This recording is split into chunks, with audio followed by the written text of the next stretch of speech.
Amém.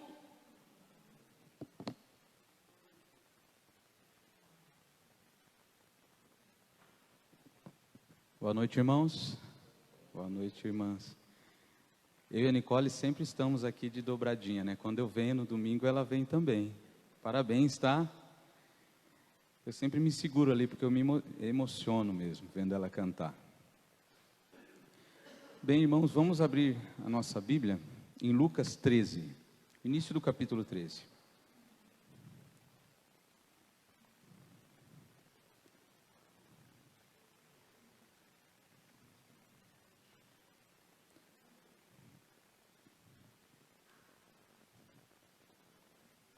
Vamos orar então, pedindo que o Espírito Santo ilumine nossas ideias, nossos pensamentos, nossa interpretação. Querido Pai, nos ilumine nesse momento para compartilhar esse estudo. Eu agradeço ao Senhor muito por me dar essa oportunidade de estar aqui na sua santa casa, Pai. Que o Senhor venha nos trazer a palavra, que o Espírito Santo fale para nós. Que a interpretação venha do Senhor, que isso tudo venha do Senhor, que toda a inspiração venha do Teu santo nome, Senhor. E que a gente possa sair daqui e estar também nesse momento inspirados pelo dom do Espírito Santo. Em nome de Jesus, amém. Lucas 13, do 1 ao 5. Naquela mesma ocasião, chegando alguns, falavam a Jesus a respeito dos galileus, cujo sangue Pilatos misturara com os sacrifícios que os mesmos realizavam. Ele, porém, lhes disse: pensais que esses galileus eram mais pecadores do que todos os outros galileus por terem padecido essas coisas? Não eram, eu vou-lo afirmo. Se, porém, não vos arrependerdes, todos igualmente perecereis. Ou cuidais daqueles 18 sobre os quais desabou a torre de Siloé, e os quais matou, eram mais culpados do que todos os outros habitantes de Jerusalém? Não eram, eu vou-lo afirmo. Mas se vos não arrependerdes, todos igualmente perecereis. A palavra de hoje é sobre o arrependimento. Primeira coisa que iremos pensar sobre o arrependimento, que ele é muito parecido em sua base, em seu princípio, com o amor. Eu estava uma vez numa pregação de um pastor e ele disse o seguinte: quando Paulo fala que o amor jamais cessa, que o amor nunca cessará, em Coríntios 13, e ele faz todo aquele poema lindo sobre o amor, esse pastor falou, mas de que amor Paulo estava falando? Porque quando você pega a palavra, vejam bem, irmãos, eu vou abrir um parêntese para fazer essa minha comparação.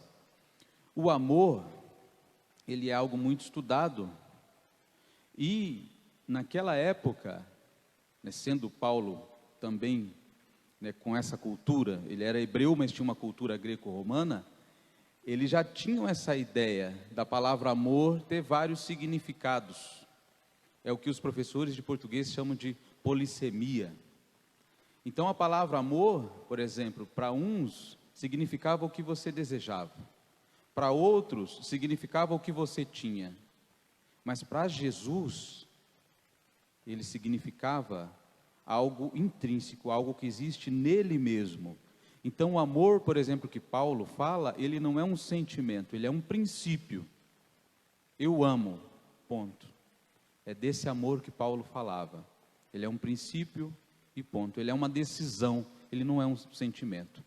O arrependimento para Cristo, ele é a mesma coisa. O arrependimento não é um sentimento, não é uma culpa. Ele é uma decisão. Nós decidimos nos arrepender em Cristo. E ele é também, na igreja de Cristo, um sinal de conversão. O que é a conversão, o arrependimento? Você vira as costas para o pecado e e você continua em outro caminho. E Jesus fala, sem o arrependimento não há remissão dos pecados. E por isso que o arrependimento ele é essencial na vida do cristão. Não como um sentimento apenas, mas como princípio. A gente tem essa ideia errônea de que às vezes acontece alguma tragédia e alguém tenha procedido mal. Dá essa ideia sempre, ela deve se arrepender porque ela agiu mal. Mas não. Como nós nascemos no pecado e pecadores, nós temos que ter o arrependimento como um princípio. Por quê? Porque o sofrimento nesse mundo é inevitável. Jesus já dizia, nesse mundo haverá tribulações, haverá aflições, mas Jesus venceu o mundo e Ele nos dá esse exemplo, esse testemunho de como nós devemos vencer o mundo. Esse sofrimento é inevitável, mas ele pode, o que é uma escolha da pessoa, se ela vai passar por esse sofrimento com Deus ou sem Deus. Aqui o texto nós vamos observar duas tragédias.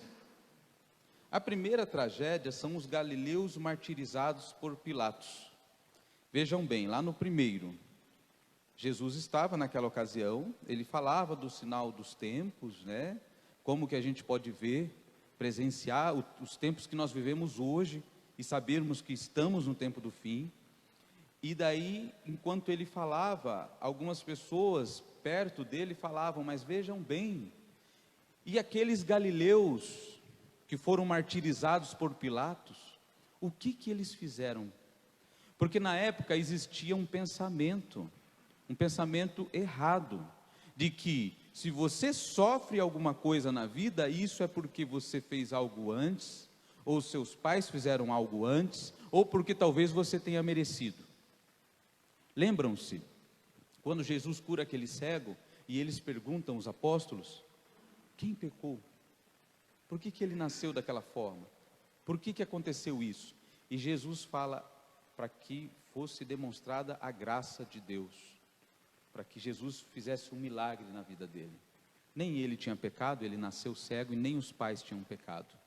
Então, vejam bem, e daí Jesus fala para aqueles que estavam murmurando ao seu redor.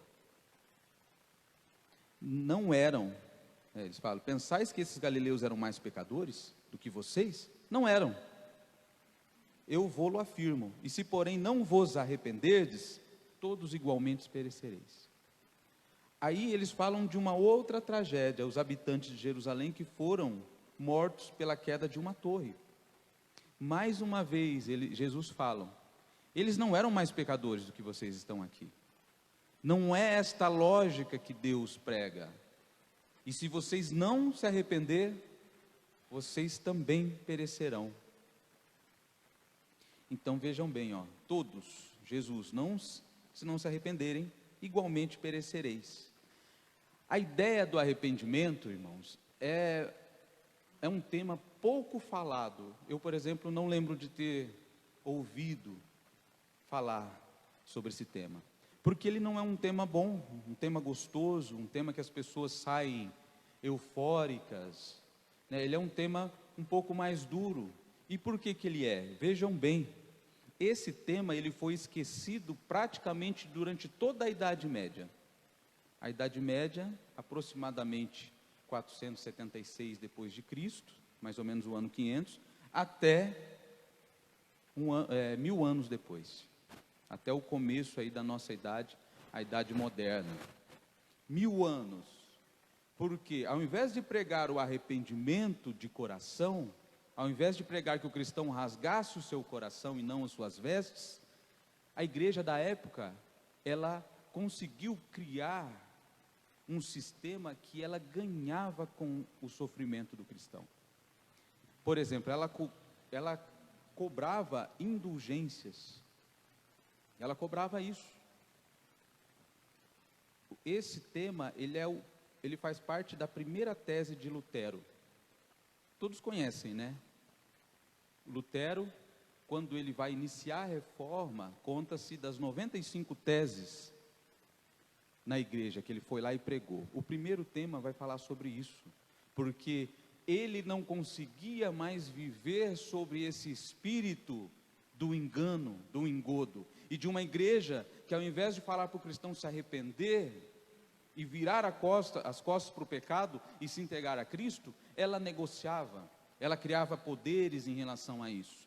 Então criava-se indulgências, a cobrança por você orar, terceiros orarem por pessoas que não podiam. Aí, dentro dessa ideia de indulgências, criavam uma ideia do purgatório, em que a pessoa ela estaria nem céu, nem inferno, né? E aí as pessoas eram cobradas, tinham gente que davam tudo que ela tinha na vida, para que terceiros orassem e recebessem por aquilo. Vejam bem, a situação em que Lutero teve que, não só Lutero, né, que quando a gente estuda vários heróis da fé nesse tempo da reforma, que eles tiveram que lutar contra isso. Outro grande engodo, que fala que as pessoas não precisam se arrepender, a extrema unção. Já ouviram? Todos já ouviram? Extrema unção, né? A pessoa está lá para morrer, aí vem um sacerdote, né?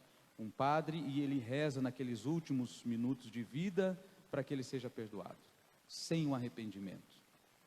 A outra situação, você ora de longe, sem a pessoa saber, ou talvez ela nem estivesse mais entre nós, e ela recebe o perdão sem o arrependimento.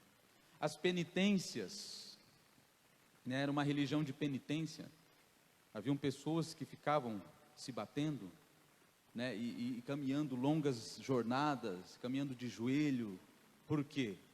Para tentar se redimir dos pecados, mas sem o arrependimento. A caridade, irmãos, vejam bem, todo cuidado, né? A fé sem obras, segundo Tiago, é uma fé morta. Só que a caridade sem fé e sem Jesus não te leva à salvação. Então, há algumas religiões que pregam uma caridade sem o amor, né? E o pior, vejam bem, algumas terceirizam, criam-se instituições do qual você nem conhece o próximo que você pode ajudar. Cria-se uma distância entre você e o próximo, e até de certa forma cria-se uma irresponsabilidade pelas coisas que acontecem. Então o arrependimento, ele é retirado do nosso pensamento por Satanás durante muito tempo, e ele é o estupim, como eu falei, da reforma protestante, né, porque o arrependimento é um estado constante. Lutero falava isso, que o arrependimento, ele é um estado constante do cristão. A todo momento ele pede perdão, e a gente deve perdão. Eu estava escutando hoje um pastor da nossa igreja, a gente às vezes tem que pedir perdão até pelo que a gente não sabe, pois a gente nasce no pecado. Então o arrependimento não se compra, o arrependimento não se faz apenas na hora da morte, né? Uma outra situação em que criou-se uma forma de você não precisar se arrepender, você ia confessar para uma pessoa no ouvido dela, a confissão auricular, e você saía dali com uma penitência, e seus pecados estariam perdoados. Não, irmãos, só Jesus perdoa, só Deus perdoa pecados, e Ele só perdoa a partir do arrependimento. Hoje em dia pouco se fala, né? Como eu falei, um assunto um pouco desagradável, mas vejam bem, Noé pedia, quando subia a arca, Noé não dizia. Por que eu falo que é um assunto às vezes desagradável? Porque às vezes, hoje em dia, a teologia, principalmente a teologia da prosperidade, ela não fala que você deve estar num estado de sempre arrependimento e sempre voltado a Cristo. Não é isso que é falado.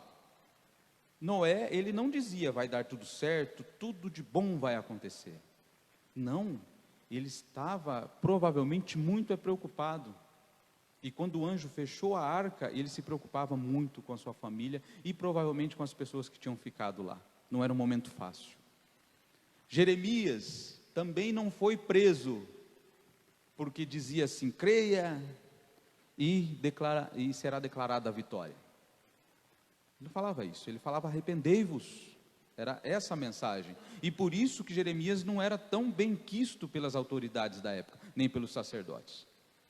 Daniel também não foi jogado na cova dos leões por dizer: sorria, Jesus te ama. Isso está estampado muitas vezes nos carros, e é uma mensagem bonita.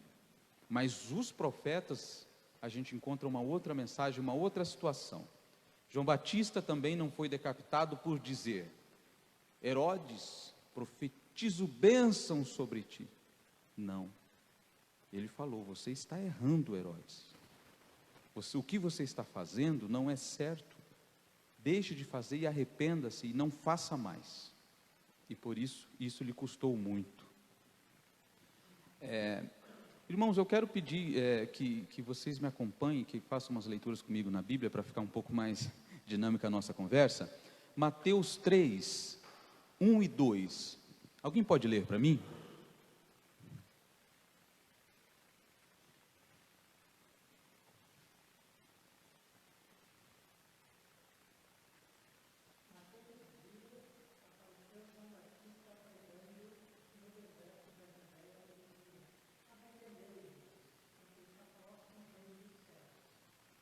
Sim, vejam aí o que João Batista dizia: arrependei-vos. Jesus sucede, porque João Batista deveria diminuir para que Jesus crescesse em seu ministério, e ele vai dizer o seguinte: alguém pode ler para mim Marcos 1, o versículo 15, 14 e 15, por favor.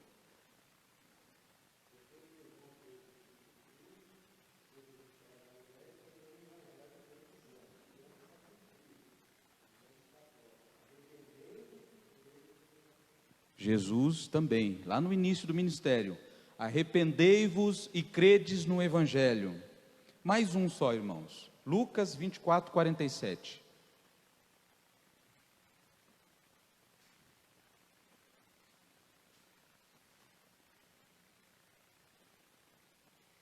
Lucas 24, 47.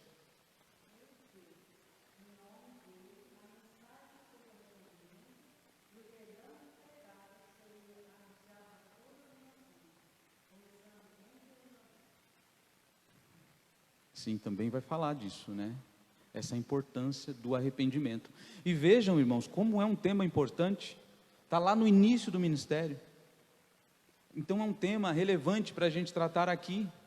Como outros temas, que quando nós vamos estudando, eles são fundamentais para trazer aqui para a discussão.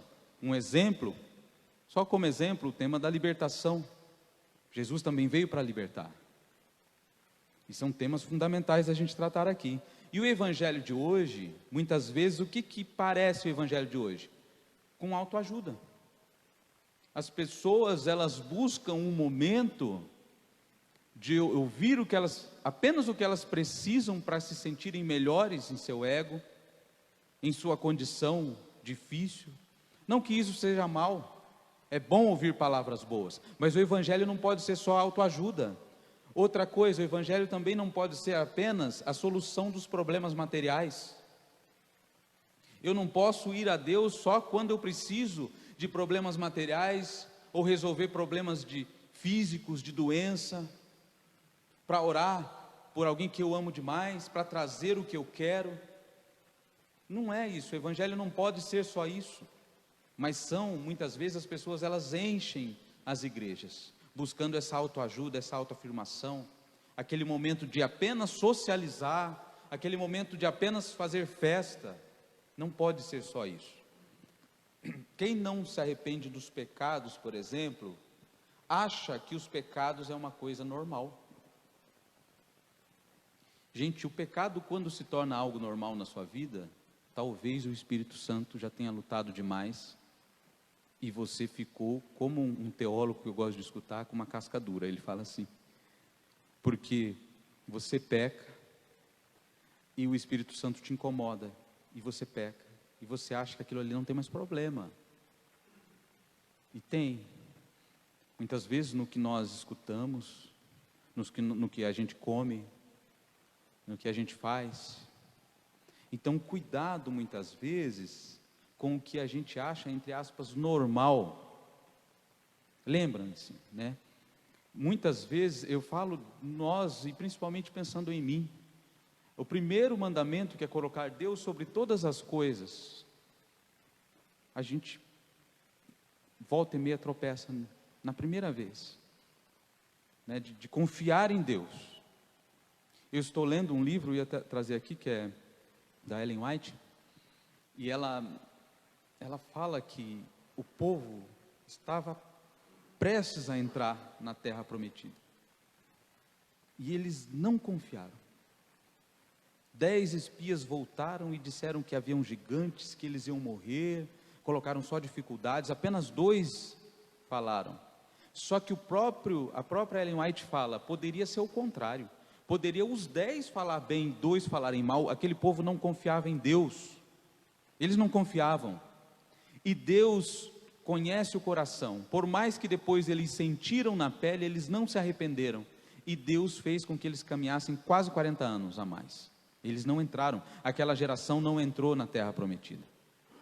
Então vejam bem, né? Muitas vezes a vida, o próprio andar da vida é uma vida de arrependimento e de busca a Deus, e não só de elogios, de ganhos, né, e outras coisas, né?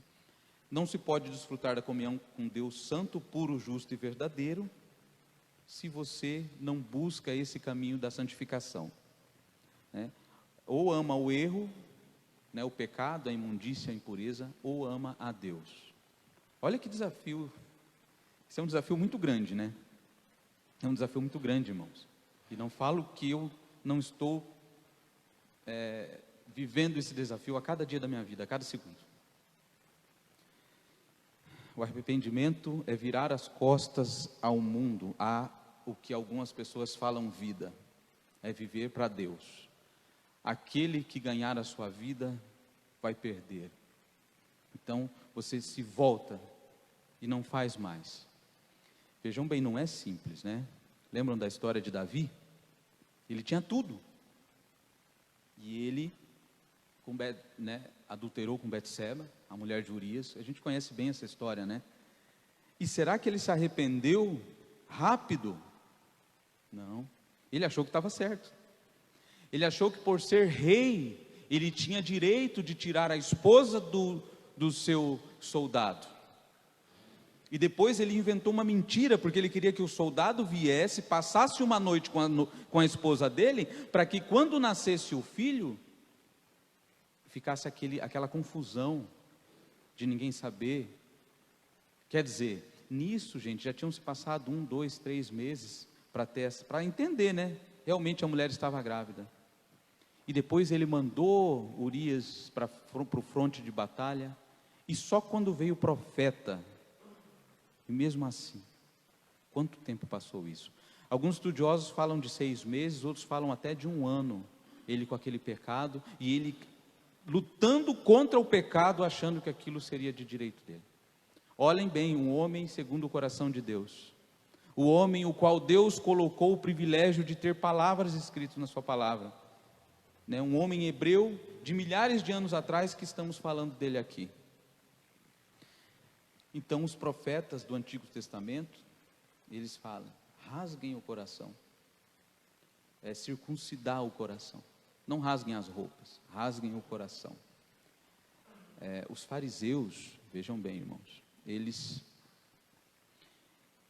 não, o próprio João Batista sabia que eles não se arrependiam dos pecados, e eles muitas vezes queriam participar de algo que eles falam, isso é de Deus. Se a gente olhar, alguém lê para mim, por favor, Mateus 3, o 7 e o 8.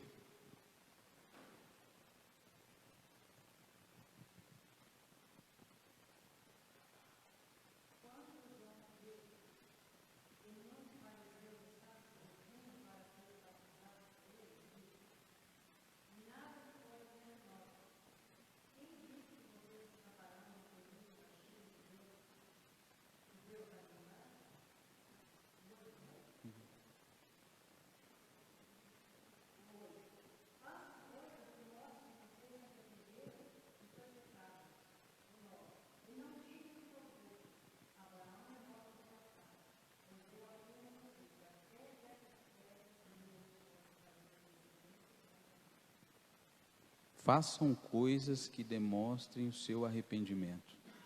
É isso que João Batista fala, né? Não, eles se gabavam ser filhos de Abraão, e ele falava, o próprio Jesus também fala, até dessas pedras Deus faria.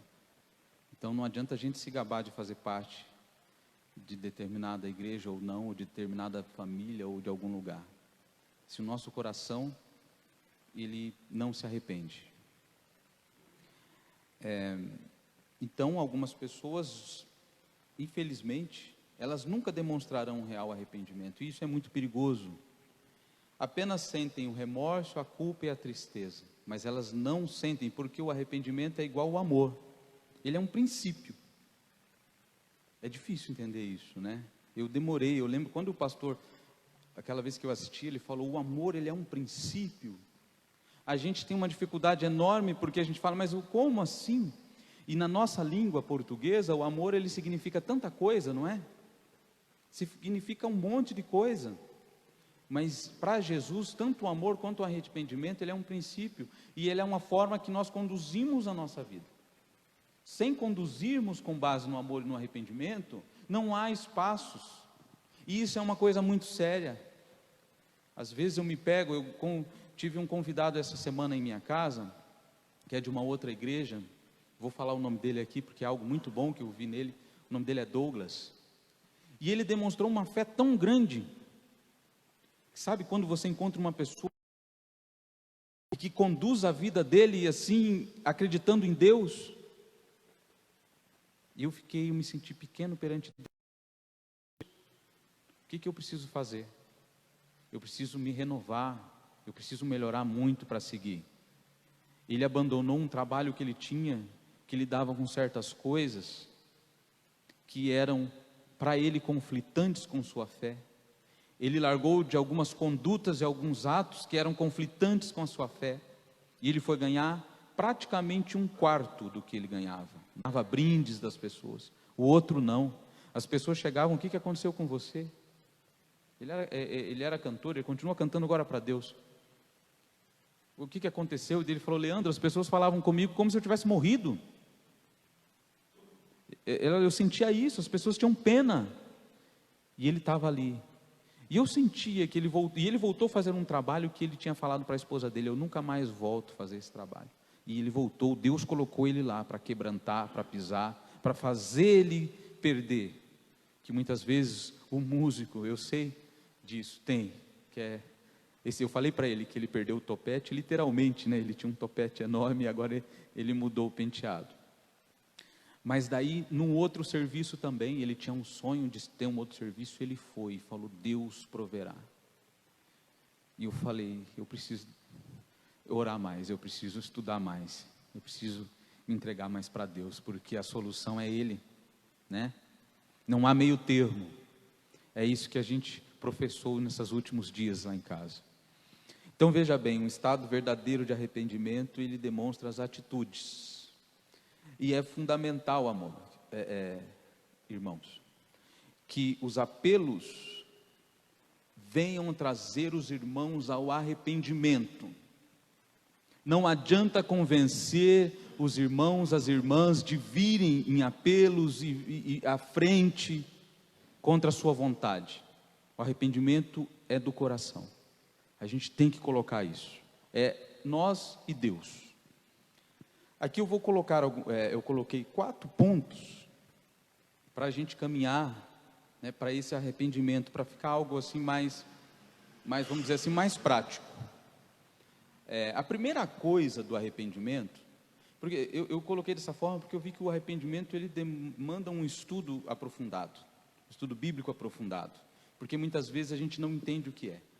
Mais uma vez eu digo, arrependimento não é sentimento de culpa, não é carregar culpa, não é carregar remorso. Arrependimento é dizer, Pai, eu me arrependo, e daquilo eu não faço mais. Aquilo com o tempo não pertence mais a você.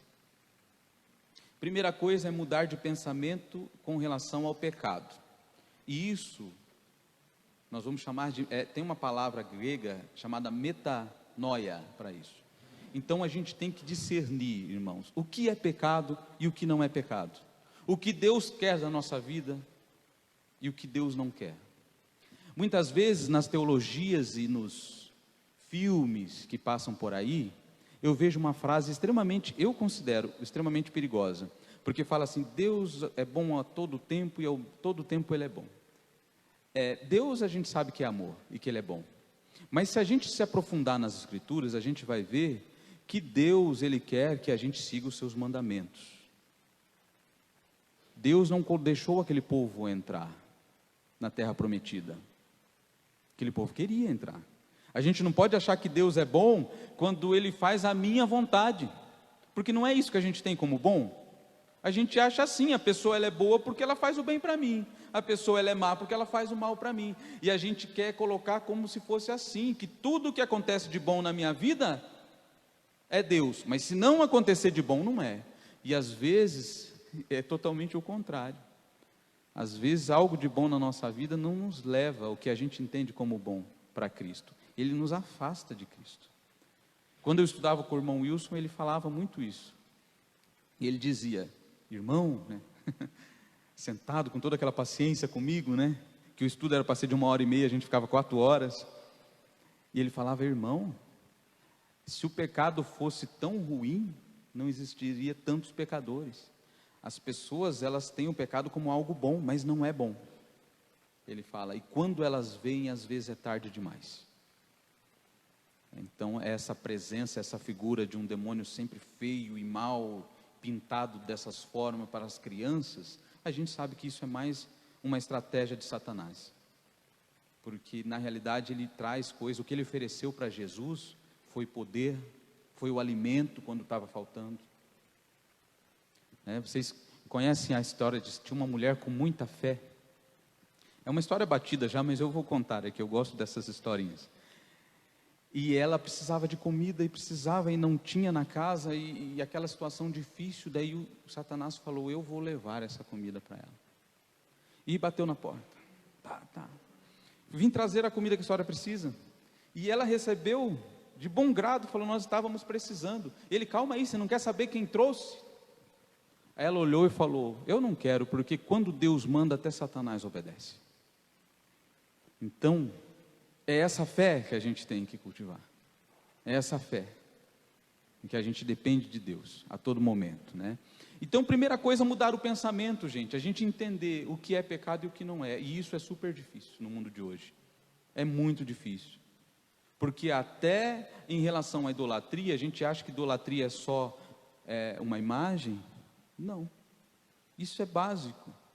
Idolatria é o dinheiro. Idolatria é o próprio ego. Idolatria é amar um filho a mais que Deus. Olha que o chamado de Deus, de Jesus, é que a gente abandone tudo por Ele. É Deus em primeiro lugar. Então, quando a gente coloca qualquer coisa, um curso, né, que a gente seja bem-aventurado por estarmos aqui hoje na casa dEle. Né, que Deus entenda que a gente se esforça para colocar em primeiro lugar. Mas o próprio Jesus fala que para o ser humano é impossível a salvação. É só pela graça de Deus. E amém que a gente tem a graça de Deus, né? Aleluia que a gente tem a graça, que Ele fez tudo por nós, né? O segundo ponto, e esse segundo ponto, eu vou explicar um pouquinho mais para eu tentar não ser mal compreendido. Vocês, nós, eu, meu pai, todos que amam a Jesus e que querem um mundo melhor, com Deus como nosso Rei, ele precisa sentir tristeza pelo pecado. Vejam bem, o que se prega é que a pessoa sinta tristeza por não ter dinheiro, por não ter comida, por não ter onde morar, por não ter a roupa que quer, por não ter o brinquedo, por não ter o emprego, por não ter a conta com dinheiro sobrando para não precisar esquentar a cabeça, mas não sente tristeza pelo pecado, porque dificilmente, como eu falei, é pregado que as pessoas sintam tristeza. Nós precisamos sentir tristeza porque nós pecamos. É o primeiro ponto, né? Eu vou pedir aqui mais um pouquinho, né? A segunda carta aos Coríntios, se alguém puder aqui, capítulo 7, do 8 ao 10.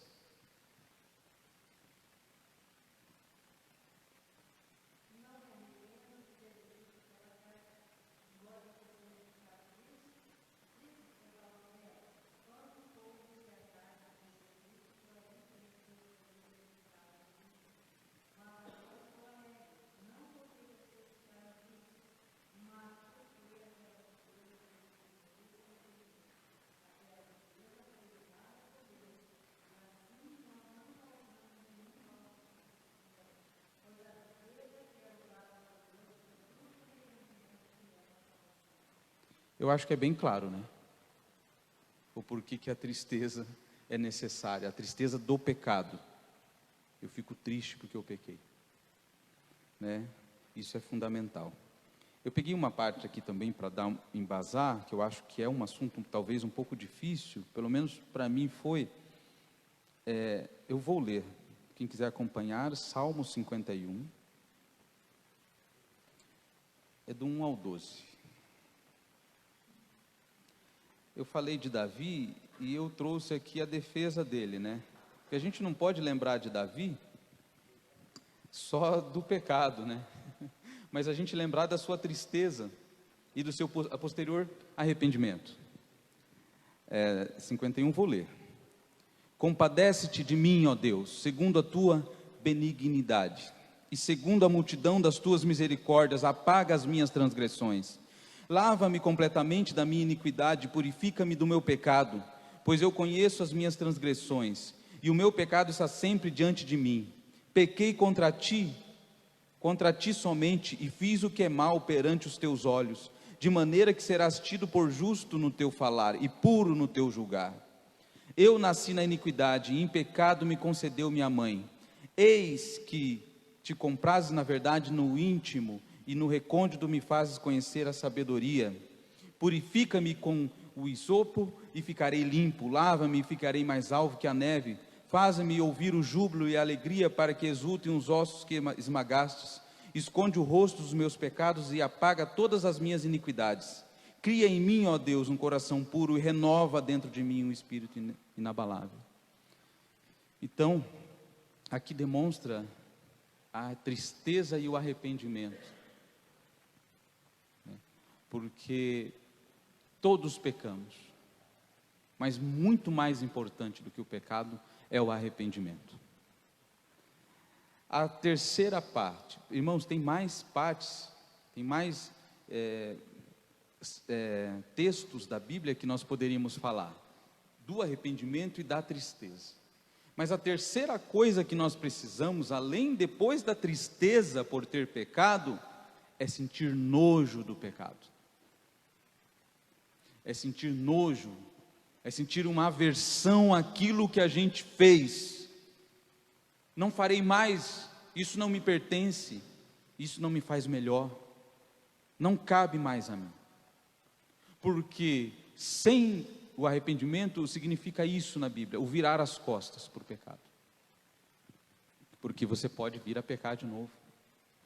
E por incrível que pareça, irmãos, Deus vai perdoar você 70 vezes 7, que em outras palavras é toda vez que você pedir perdão e se arrepender.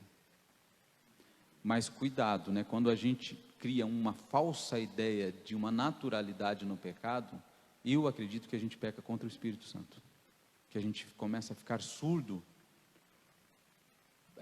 para o Espírito Santo e passa a não incomodar mais.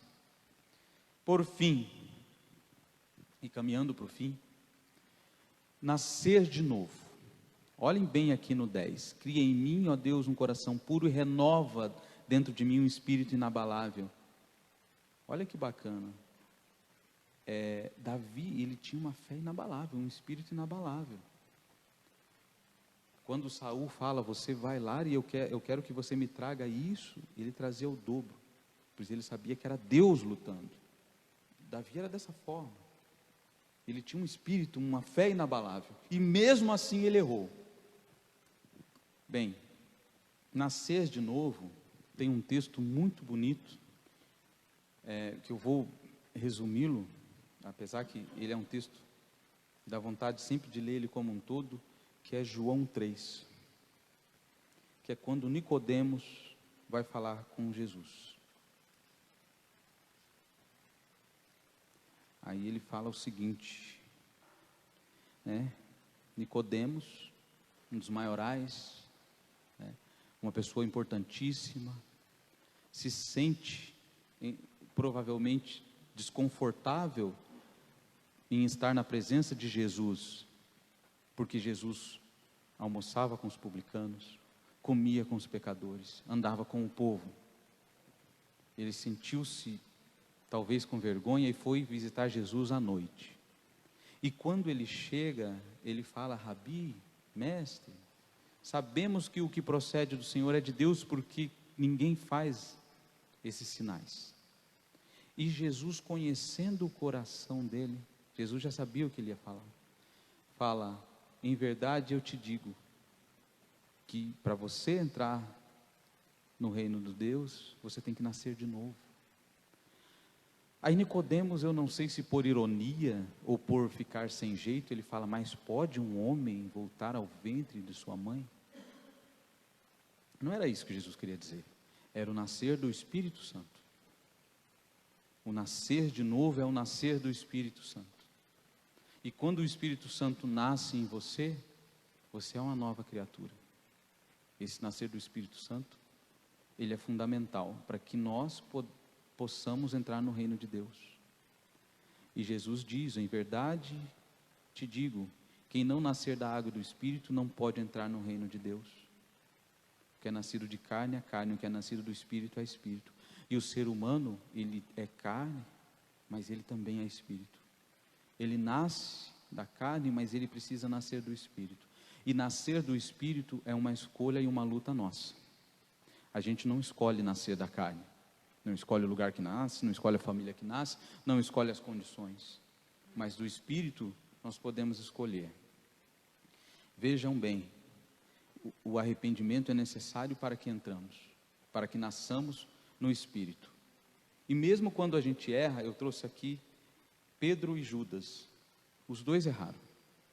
Um negou que fazia parte com Jesus e o outro vendeu Jesus. Só que um conseguiu se arrepender. E infelizmente Judas não deu tempo. A gente não sabe. Satanás, ele foi terrível com Judas, que fez ele correr e se matar. Porque se ele parasse um pouco a mais com Jesus, ele talvez teria tempo de se arrepender. Bem, para finalizar, irmãos, a gente tomar alguns cuidados com esse procedimento em caminho ao nascer de novo não confundir arrependimento com sentimento. Ele é um princípio da nossa vida cristã. Não ficar, eu chamei de introspecção mórbida. Eu sei que é uma palavra que eu vou tentar ser mais claro aqui, às vezes eu não consigo ser claro. Mas se você mergulhar demais no pecado, você entra num labirinto e aquilo pode ser terrível para a sua vida. Então não fique se policiando e toda hora: isso é pecado, isso não é isso. Deixe o Espírito Santo falar ao seu ouvido. E a convicção de pecado, há duas coisas. A convicção do pecado, ela pode ser do Espírito Santo ou ela pode ser uma acusação de Satanás. Quando o Espírito Santo, ele vai indicar que você pecou, a diferença há uma luz no fim do túnel, chamada Jesus. Quando é uma acusação do mal, é desespero. Então, se você pecou e entrou em desespero e algo te acusa, expulse, fala: não me pertence, saia da minha vida o acusador. Porque Jesus, ele vem na nossa vida para mostrar o caminho para o reino de Deus. Nicole vai cantar uma música para a gente, Amém, irmãos?